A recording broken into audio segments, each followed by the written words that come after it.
حضور غوث پاک رضی اللہ تعالی آپ فرماتے ہیں کہ میں چھوٹا سا تھا، والد انتقال کر گئے، والدہ تھی میری اور ہم دو بھائی تھے۔ فرماتے ہیں بچے کھیلنے کے لیے نکلے تو میں بھی ان کے پیچھے کھیلنے نکل گیا۔ ایک بیل بچوں کے قابو آ گیا، تو بچوں کے قابو کو چیز آ جائے تو پھر وہ اس کا جو حال ہوتا ہے وہ تو ہمیں پتہ ہی، ہم سارے بچے رہ چکے ہیں۔ تو کہتے ہیں وہ بیل قابو آ گیا، کوئی اس کے کان چھیڑتا، کوئی اس کی دم چھیڑتا، کوئی اس کے سینگ چھیڑتا، کوئی کسی جگہ سے اسے تنگ کرتا۔ مختلف بچے اس کو دم سے پکڑ کے ہلاتے، بیل بھاگتا۔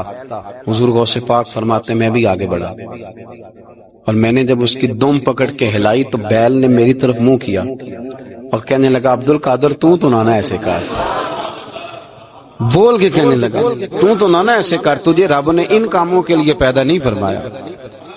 آپ فرماتے مجھے اتنا خوف طاری ہوا، بیل کو بولتے دیکھا تھا پہلی دفعہ، بیل کو۔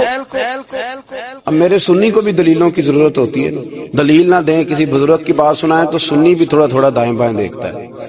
یہ شور ایسا ہوا ہے نا، پراپوگنڈا ایسا ہے۔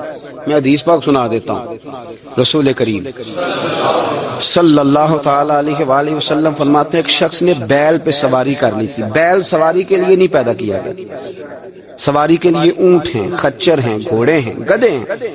بیل کھیتی باڑی کے لیے، بیل نے سواری کر لی۔